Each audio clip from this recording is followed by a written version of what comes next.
Good afternoon, my friends. Well, it's March 17th. Or is it 18th? I think it's 18th, 2023. And here I am in my backyard once again. It's actually nice enough to wear a t-shirt. T-shirt weather. This is what I wait for all winter long. Which we were joking about this yesterday as the dark night of the winter soul, or the dark winter of the soul. It's taken literally.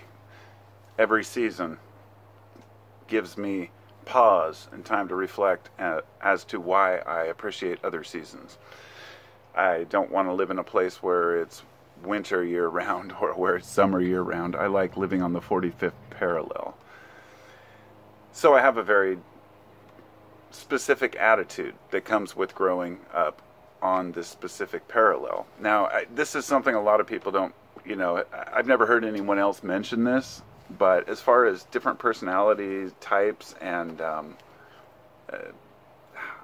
the type of friends we hang out with, the things we do, really depends on where you live. If you live in Alaska or way up by the Arctic Circle, you're obviously going to have different seasonal rituals and experiences than a person who lives down in the tropics, who gets year-round sun.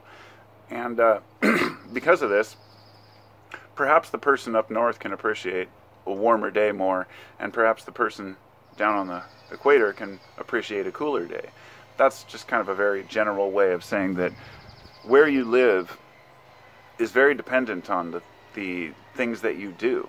There's a particular attitude with people who tend to kind of live on the 45th parallel, which is in Portland, for example. It's a little bit south of Portland, but this you get pretty moderate winters, moderate spring, moderate summer. It's they're very distinct seasons. So this, not to be off track from the main topic here, the seasons really determine a lot about our attitudes, our interactions with one another, behavior. So many things are affected by the seasons, if you will, or rather lack of sun, lack of vitamin D, the different ways our bodies react. And within this, we develop, within these different seasons, I believe that's kind of a preamble to talking about friends. I grew up with Pacific Northwest friends. We all share similar, let's just say, life paths or stories, because when it's snowy in your neighborhood, it's snowy in their neighborhood. And when it's sunny in your neighborhood, it's sunny in their neighborhood, generally, if you're living in the same area. And this sounds like it's kind of not relating to friends per se, but I think that where we live makes a big determination in which types of hobbies, pastimes, and experiences that we have. Therefore, the types of friends that we make are going to differ depending on where we live and our certain connections to our environment. So, with that out of the way, I have my friends, a couple of my friends and I were just talking. I was trying to really think, how many friends do I have? I have a handful, maybe like 5 good friends. And they're all in, it's not that one friend's better or more important than another, nor is it that just because you spend more time around one friend that they're a better friend. And when I say friend, I mean this is a word that a lot of people say they don't have friends. They don't know anybody who they consider a good friend. And that to me is a travesty. One of the most important things to human survival is connection. If an infant is not, loved or held at least, then it will fail to thrive, as they say, and likely die. We need the connection to other people. And I've wrestled with this for years, to whether or not a person can truly be independent. I think in today's world, if you can be independent, but you have to sacrifice other aspects of life. It's a rough life to not have friends, to not have those that you love. And when I say friends, I know a lot of folks say, well, I don't have any good friends. I'm just married and I spend my time with my kids. You got a wife and kids, you've got friends. Friends are also family. But unfortunately, a lot of the time, people don't get along with their family. And they end up making enemies out of each other. And it becomes a very toxic environment. But that's, I guess, very subjective and specific to the individual and the situation. I think a lot of it's our own making, kind of, because we want to live in our own world. We don't want other people to tell us what's right and wrong, and we build up kind of walls to other people. Therefore, we fail to thrive ourselves and make friends. Two of my friends, Scott and Kevin, what's up, bros? Watch my videos once in a while, but know me well enough to know that I'm just some rambling guy on the internet. You don't have to listen to anything I have to say, which is kind of the truth of the matter. When you know people well, you don't feel like you have to figure out who they are. But my friends and I we have a kind of an ongoing group text message that's been going on for several months now. And the funny thing is that I've had I don't like group chats, but I've been in them with, between 3 and 4 people several times. Usually somebody gets upset about something and then everybody just kind of stops messaging. Getting on to 50 years old, my friends and I know better than to argue about stupid shit. And the reason I bring them up is because I've got one friend who's more or less conservative. My other bro is pretty far left and liberal. And I consider myself, well, I would say they're both independents, don't get me wrong. But one of my friends leans farther left, one friend leans farther right, and I really argue with both of them about topics. Like, well, what do you mean about this and firearms, or this and, rights, or freedom of speech, whatever it might be. And we can have these long, drawn-out text messages that say, bullshit, you're full of shit, and then get over it and move forward. We never get mad at each other. And that is something that is fucking divine. Fucking divine. Being able to actually argue with people and debate people that you love without them getting mad at you, that's a hard thing. It's a hard sell for a lot of people because especially if you're debating with your own family on religion. Politics have become like religion. You believe this? Oh, you must believe this too, and you're one of those guys. And it goes nowhere to just accuse people of being idiots. So having friends allows us to be idiots in front of each other and even make kind of bold claims, or maybe even be the devil's advocate without having somebody try to point out personality flaws or something. Like the one thing with these two guys, when we debate things, neither one of them has ever in our discussions, when I'm arguing with them about things, said, yeah, well, you suck and you do this, and made it in what they call an ad hominem attack. An ad hominem attack is basically the attack of the individual because you've lost an argument. Now, I can't tell you how many times I've encountered people in my life who I say, well, I disagree with you on topic A. And they say, yeah, well, you suck and your channel sucks and your life sucks. And they will make you look like the idiot, or try to. And basically, if a person doesn't have any response, they will attack the individual based on what they think is merit and value.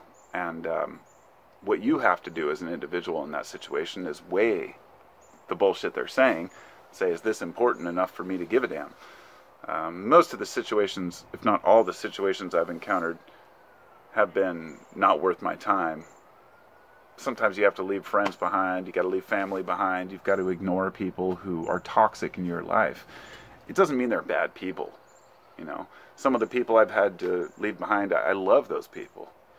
They're awesome in their own way. But they just don't work with me. Because there's that push and that prodding into the personal shit that some people just don't realize. It's a tactless approach. That when you attack the person rather than the topic, It's very tactless and something that I've taught myself to do, to not do and to avoid. We have a siren passing right now. It's funny, when I came out to do this video, I thought, thank God it's spring. I can finally make a video outdoors again. And the neighbor was running their lawnmower. And then the other neighbor was running their lawnmower for a while. And I thought, oh, that's right. That's what it is about summer that I forgot. It's loud. People are out having fun. That's okay. But anyway, I guess I've realized a lot about being human in my life, that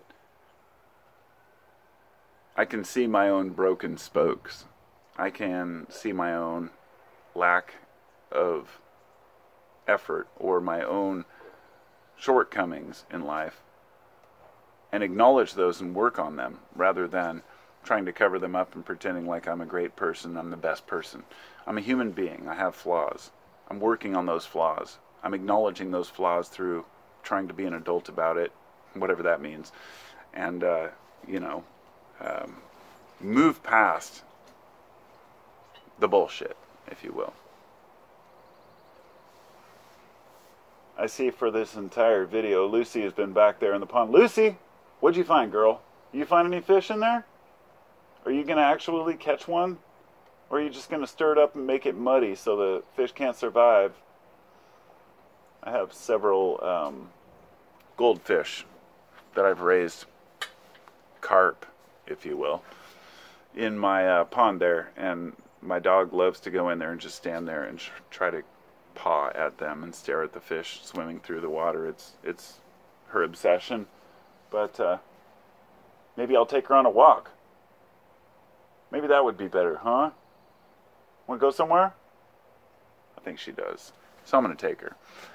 Anyway, thanks for coming along on my journey, and my life journey, if you will, and my thought journey, because this is ultimately, my YouTube channel is a journal of my ideas and thoughts about life.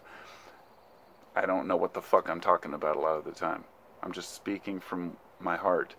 And in this case, I stand by the importance of friendship and connection and love and family as being extremely important, but I also acknowledge that it takes effort, and a lot of people don't want to put in the effort to change or be better people or be nicer. So you just kind of have to abandon connection with certain parts of your life, like past friends I've had that, let's say, got too involved in the bad life, partied too hard. They're like, well, you only live once. I'm like, true, but I don't want to be in a car with you when you crash and have it, I don't care about your DUI. I care about me dying in your car. And I've ridden with people who, put me at risk because of their own shortcomings.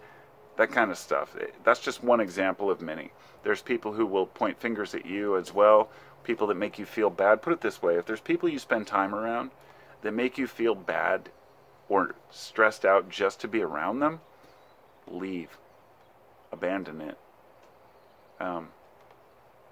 It's not worth, unless there's something you can work out. But I think we all know deep down inside. And this isn't just people, this is situations, jobs, toxic relationships, toxic employment, toxic areas where we live, whatever it might be. We have to try to improve, make our lives livable, and we're the only ones that can do it. But having others around us, people can see things that we can't necessarily see, and to help us navigate this crazy shit that we call life. Embrace it. Sounds like the fire department's at it again. How dare they rescue people? That's my video for the day, and I'll talk to you next time. God damn, it's warm out here. Peace out. Be well.